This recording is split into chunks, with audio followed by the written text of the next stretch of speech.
Holy shit. What the hell?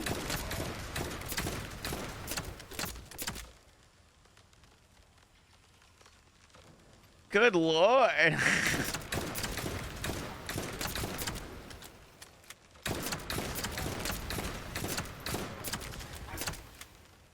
Oh my god. Yo guys, what is up? Max on our first Descendant video, and today we're going over my build guide for the Perforator.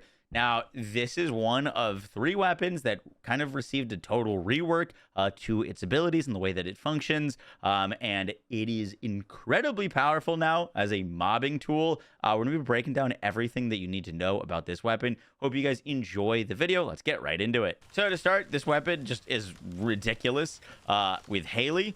Because it spawns explosions when you crit, and it spawns additional explosions when you hit a weak point. So if you are using Haley and you have a lot of crit chance and you're hitting weak points, the weapon just looks like this. It does a ton of damage in a very large radius. It can be a little bit hard to see what you're firing at once you get going.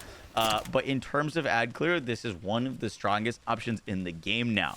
So the Perforator, what it used to do, its old like unique ability had to do with kind of bypassing shields and stuff. It's been totally changed. It doesn't have anything really to do with shields at all anymore. Its new ability is called Detect. Critical hits on a weak point spawn explosive scanners. Explosive scanners explode on contact with the terrain and inflict Detect on enemies within the explosion range. So because we've got a 4/4, we don't have any hip fire accuracy or aimed shot accuracy penalty. Getting this thing 4/4 just for the accuracy is kind of nice because it's honestly pretty inaccurate when you're at 0/4. And then these explosive scanners, you really do want to get this weapon ranked up because you're going to spawn more explosions on critical hits. And these explosions have a pretty good range. They're going to deal in a 5-meter radius. And each one has 35% of your firearm damage. So when we're hitting a crit weak point, we're spawning 6 of them for a ton of damage. And it's also going to inflict Detect on enemies, which is a 10-second duration.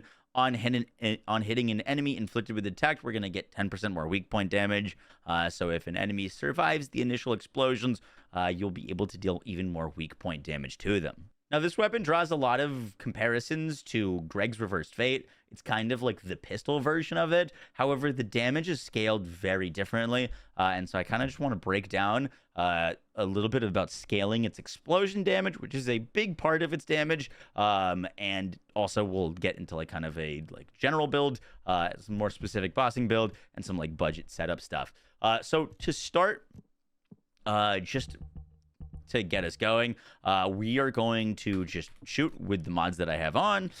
Let's get Haley's passive going. So first test, we're gonna shoot in the stomach, a non-weak point. We're gonna be looking for explosion damage. Obviously I will deal less damage to the belly than I will to the head, so proc that. We did 226k. Now I'm gonna shoot to the head and we deal 226k explosions. So unlike Greg's Reverse Fate, right off the bat, which was scaling off of like headshots with crit weak points, this weapon does not care about where you're triggering the crit. Obviously, if you hit a weak point, you're going to spawn an additional explosive, but the explosives will not deal more damage if you're dealing more weak point damage. Adding more weak point mods to this thing does not actually increase the explosion damage. The next thing that we're going to test is putting on an element. So we just saw that we hit for 226. Let's buff ourselves up again. So now we have an elemental mod on. We'll just shoot the head, and you'll see that we deal 226 again.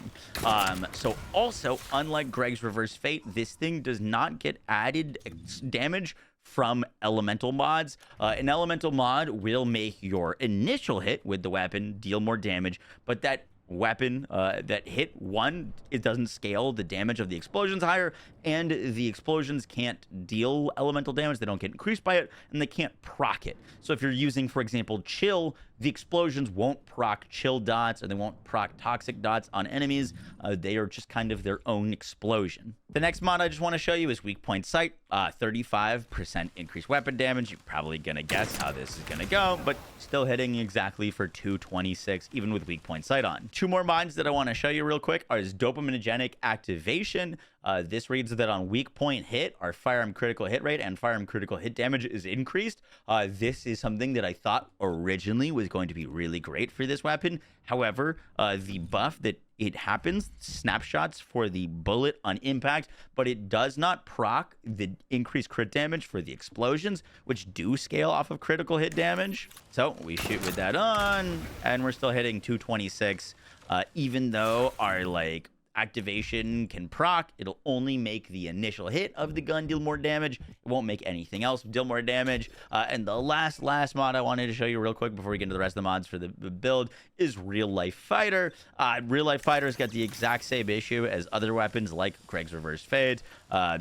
Basically, as you can see, if I'm hitting a weak point, I stack it, and then I immediately lose that stack.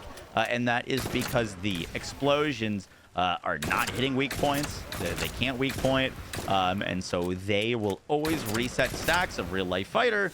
So Real Life Fighter does not work on this weapon at all. So now let's talk mods. These are the mods that we're using for a budget setup. We're going to get a few important things. Rifle reinforcement and action and reaction are both going to give us more firearm damage. This does directly increase the damage of our explosions. We're also going to be using better insight for more firearm critical hit rate and better concentration. These also increase the damage of the gun, but they also increase the damage of the explosions. The explosions primarily scale off of firearm attack damage and crit damage. We're then going to be putting on bullet integration. This is 21% increased firearm attack and 10% critical hit damage. It is technically a little bit less damage than our concentration priority for the crit explosions. However, this is a weapon that we're going to be reloading all the time. And so the reload hit is pretty gnarly. We don't like that at all. And the damage increase is just fine with bullet integration. So we're really not missing out on much. I strongly prefer using bullet integration on impact weapons. And then lastly, we're going to be going for fire rate concentration for a little bit more crit damage and less fire rate. The thing with fire rate on the Perforator is normally I would be using blue fire rate. However, the Perforator kind of balloons like crazy where it becomes incredibly inaccurate. I don't have my extra rounds mod on that I normally have, but let's just throw that on real quick. We throw that extra rounds mod on, you'll see that this thing just kind of blooms like crazy and gets pretty inaccurate if we're firing at the fire rate that we can fire as fast as possible. And so more fire rate is not super great, especially because when you're firing at full fire rate speeds, you can be missing a lot of damage. So I opted for a fire rate mod, because it's still a damage increase, and still when we're up close, we're hitting our shots. It's a ton of extra damage, but I didn't think we needed the full fire rate mod, because if you're firing at full fire rate, you tend to miss some shots. And the next mod we're going to throw on is Expand Weapon Charge, and then we kind of get into the higher budget setup. So for the full investment setup, I'm going to be honest, it's very awkward because there's very few mods that really benefit us. Genuinely very, very few mods. Weak Point Sight increases only the damage of our initial shots. It doesn't increase the damage of our explosions. And when you're firing at things in here, a lot of the times when you're firing in a dungeon, things can become really difficult to actually even see. Obviously, these guys are easy because they're standing still, but when the enemies are moving around and there's a bazillion explosions, it's pretty difficult to actually see where you're aiming. And so the first mod that we're going to be putting on is Toxic Enhancement. This gives us more damage with the weapon. You can use any element you want. It doesn't scale the explosions, but hardly anything does. But it's going to give us more just impact damage with our shots. And also this weapon just inherently comes with an R slot. So if you want to use a catalyst, an extra catalyst, you can change this. But I ended up using Toxic Enhancement there. The next thing that we're going to want is to put on an extra crit chance mod. This weapon has incredible synergy with Haley. and Haley gets this thing to about crit cap, but you do need a additional insight focus mod to get her there. With insight focus and a critical hit roll on the perforator with Haley's third ability active, we get to 95% critical hit rate. We could opt to use something like edging shot instead of insight focus in this slot if we wanted to. However, edging shot loses the 15% firearm attack, which we definitely like for the explosion damage, so I'm just using insight focus to get to 95% critical hit rate, but you are going to want crit chance rolled on your perforator. The last mod is like entirely up to you. You could go for another like mag size mod, would be pretty solid. You could go for a reload mod, which is also very nice.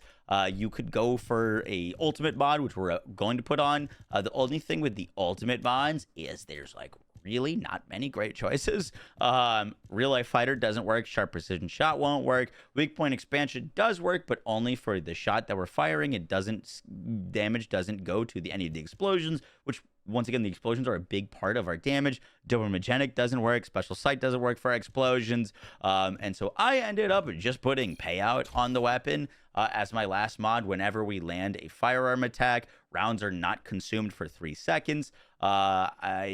Just to show you how many rounds we can get out with that.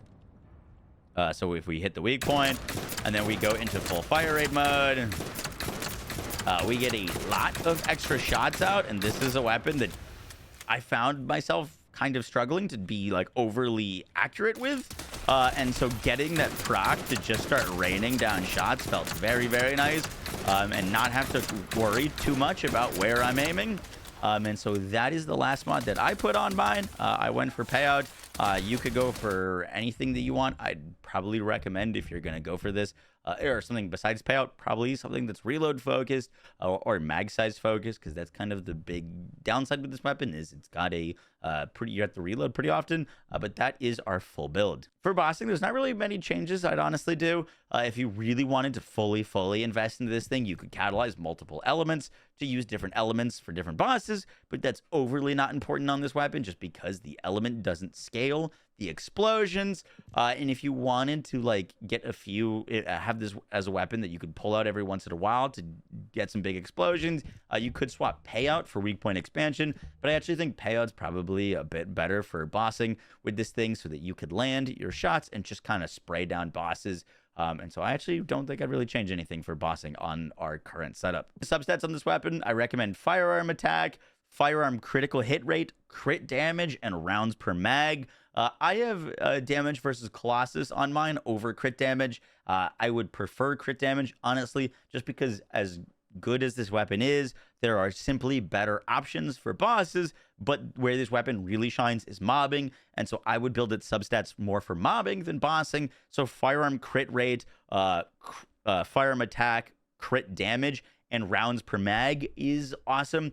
The reason rounds per mag is important is getting a rounds per mag roll allows us to get an additional shot out of the weapon. As you can see, this where it like doesn't factor in my weapon substats is 8, but because I have that roll on it, when we go to our actual view, you can see that I have 9, and so you are able to get an extra shot out of it with rounds per mag roll, which is actually pretty nice on a weapon that doesn't have many bullets in the chamber. Lastly, for descendants that synergize with this weapon, Haley is, I think, the clear winner.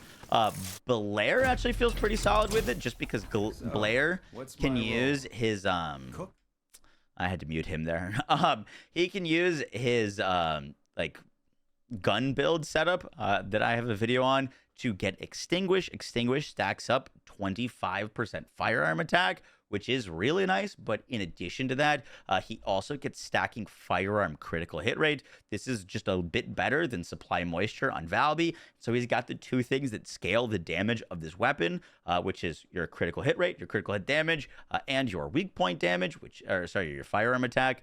So he is very nice with this weapon. You just keep up his like flame zones. Valby synergizes with it technically. And Enzo technically synergizes with this weapon. I just wouldn't use it on Enzo personally, because Enzo, you'd have to put down his 1 every single reload, and you're going to be reloading a lot, and that's kind of a pain in the butt to have to put down your 1 every time you want to shoot this thing. So I think Haley is just the clear winner for it.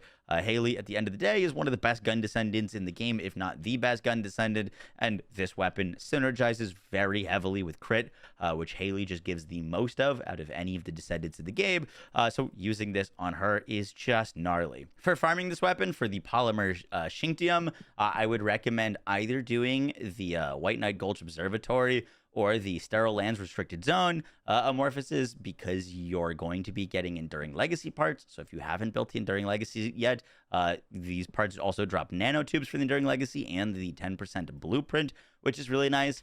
For the synthetic fiber, I personally opened mine, I think, mainly off of Molten Fortress. I did have a group for that. So if you don't have a group, I'd probably recommend trying to get them off of the Dead Bride pattern, which is definitely easier than Molten Fortress. I just had like 26 Molten Fortresses on me. The nanotube I personally farmed from the Hagios Fractured Monolith. Not too much overlap with like other stuff here, but this is the one that I farmed. Mainly I did this outpost because the boss of it is one tappable. They don't have like a second phase, which can slow down your farming a ton. And lastly, for the blueprint, I personally just opened the 060s in Sterile Land Rockfall Zone. I just had a bunch of them laying around. So that was the farm that I did. Also pretty easy outpost boss. I think this one does have 2 phases, so not the greatest, but overall pretty solid.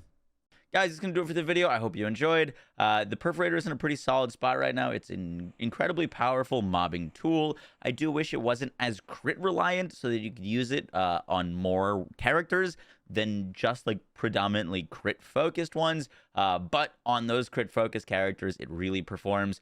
So that's going to do it for the video, guys. I hope you enjoyed. I'll catch you on the next one. Take care. Peace.